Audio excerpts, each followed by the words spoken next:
બગદાણાની બબાલના કારણે મામલો ગરમાયો છે અને હવે કોળી આગેવાન ભડક્યા છે અને કહી દીધું છે કે એસઆઈટીની રચના કરવાથી કોઈ પણ પ્રકારે કશું થવાનું નથી. શું છે સમગ્ર મામલો તેની વિગતે વાત કરશું. નમસ્કાર, હું છું પ્રથમ મોદી, આપ જોઈ રહ્યા છો નિર્ભય ન્યૂઝ.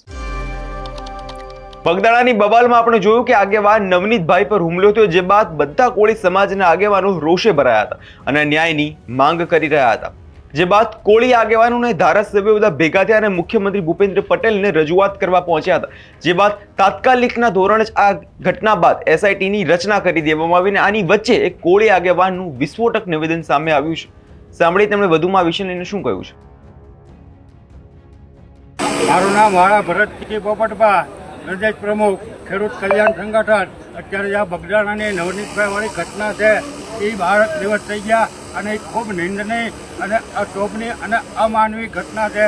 એને અમે સખત શબ્દોમાં વખાણી કાઢીએ છીએ અને 12 દિવસથી સતત આ સમાજના જે લોકો છે, એમાં ખાસ કરીને કોઈ સમાજના જે આગેવાનો છે સરકારમાં જ બેઠેલા છે, પછી ભાઈશ્રી હીરાભાઈ હોય કે પછી શિવાભાઈ હોય કે ગૌતમભાઈ હોય કે વગેરે કોંગ્રેસ પક્ષના આપના ધારાસભ્યો બીજી જ્ઞાતિના હતા, સુધીરભાઈ વાઘાણી હોય કે પછી બીજા ધારાસભ્યો માજી પણ બધા જ આવીને આને એક ખુલ્લું સમર્થન આપ્યું છે. એટલે સરકારને આમાં ક્યાંક ને ક્યાંક મિલી ભગત છે અને સરકારના ઈશારે એક હાવ દીવા જેવી વાત છે કે એક ફોન બધાને બતાવી દે.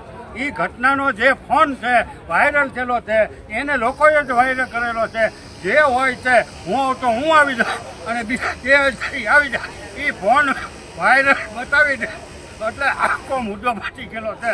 પણ આ સરકારના ઇશારે નથી બતાવતા, ક્યાં માટે નથી બતાવતા. આ તો બહુ સારી વાત કહેવાય કે એવડો મોટો સમાજ અને અડધી સરકાર હચમચી જાય એટલા ધારાસભ્યો ગયા ત્યારે મુખ્યમંત્રીએ અદબવાળી એસઆઈટીની રચના કરી. એને અમે સખત શબ્દોમાં વખોડી કાઢીએ છીએ. ગૃહમંત્રીમાં તાકાત હોય તો અત્યારે ને અત્યારે ખાલી ફોનનો રેકોર્ડ બનાવી દે. હું આવું તો હું આવી જાઉં, હીરાભાઈ તો હીરાભાઈ આવી જાય, પરસોત્તમભાઈ પણ જે હોય તેની શક્તિ છે જે હોય અમને રેકોર્ડિંગ બતાવી દો ને એટલે વાર. બાકી સૌથી હારામાં હારી 12 દિવસની અંદર વધારેમાં વધારે સૌથી સારું નિવેદન કોઈએ જો ઠપકેલું હોય તો એ કાલ પરસોત્તમભાઈ સોલંકીએ ગાંધીનગરમાં કીધું કે જ્યારે મીડિયાએ પૂછ્યું ત્યારે મેં રાત્રે જોયું અને સાંભળ્યું કે જો સરકાર તમને ન્યાય નહીં આપે તો તમે શું કરો. ત્યારે આવ જ એનું નામ કહેવાય. પરસોત્તમભાઈ કીધું સરકાર નહીં આપે તો અમે લડી લે, ન્યાય અમે મેળવી દઉં. ન્યાય એમ મેળવવો જોઈએ. અને પરસોત્તમભાઈને તો જ્યારે ચૂંટણી લડ્યા, જ્યારે અપક્ષમાં સતન રૂપિયા લડ્યા ત્યારે જ મેં એને વિરુદ્ધ આપેલું હશે. આવે જ તો આવો હોવો જોવે. બીજા સમાજે પછી આપ્યું એ બીજા નંબરની વાત છે. બાકી આવા નેતા હોવા જોવે કે નહીં આપે તો પછી એક હાવ દીવા જેવી વાત છે. વાત પૂરી થઈ જાય 10 મિનિટમાં. આવા મેં 4 ગૃહમંત્રી જોયેલા છે કે ગાંધીનગર બેઠા બેઠા ફોન કરે.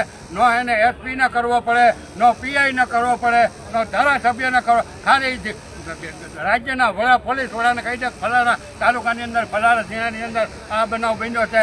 એનો અત્યારે ઓન ધ સ્પોટની અને ગૃહમંત્રી જીતુભાઈ વાઘાણી કાલ બીજે વીએ ગયા એ ક્યાંક શંકાના દાયરામાં છે. બાકી એસઆઈટી બેસઆઈટીમાં ન્યાય નહીં મળો.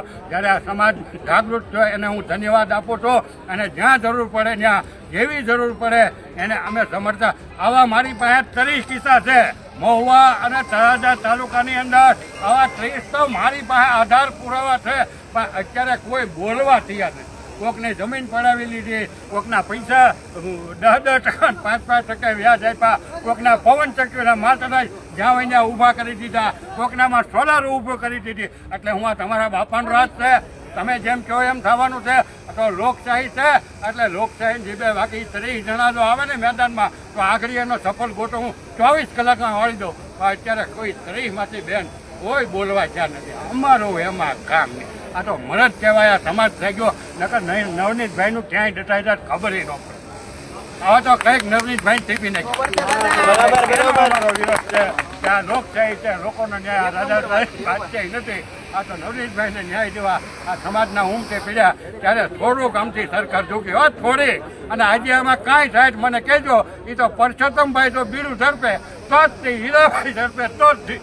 કોઈ જ્ઞાતિના મારી વિનંતી છે કે કોઈ અભદ્ર ટીપા ટિપ્પણી ન કરતા કોઈ પણ જ્ઞાતિના આપણે હોય કોઈને અભદ્ર ટીપા ટિપ્પણી ન કરતું. મરદે જામ જ્યારે આવશે મેદાનમાં ત્યારે લડી દઉં. અને નહીં સરકાર ન્યાય આપે તો હબા હબી ખેંચતા આપણને ક્યાં નથી. આગેવાનનું કહેવું છે કે તેમને પોલીસની કામગીરી પર ભરોસો નથી. એસઆઈટીની રચનાઓ અનેકવાર થઈ છે, પરંતુ તેનું પરિણામ ક્યારે પણ આવતું નથી. અને આ વિષય લઈને આપણે જોયું હતું કે ગોપાલ ઇટાલિયા દ્વારા પણ કહેવામાં આવ્યું હતું કે એસઆઈટીની રચના તો થાય છે, પરંતુ તે બાદ કોઈ પણ ઘટનાનો જે છે તે નિવેડો આવતો નથી. હવે જોવાનું રહ્યું કે બગદાણાની ઘટનામાં એસઆઈટીની રચના તો થઈ છે, પણ શું કોઈ પરિણામ આવે છે કે નહીં? આ વિષયને લઈને તમારો શું અભિપ્રાય છે તે કમેન્ટ કરી જરૂર જણાવજો. અને અમારી ચેનલ નિર્ભય ન્યૂઝને લાઇક, શેર અને સબસ્ક્રાઇબ કરવાનું ભૂલશો નહીં.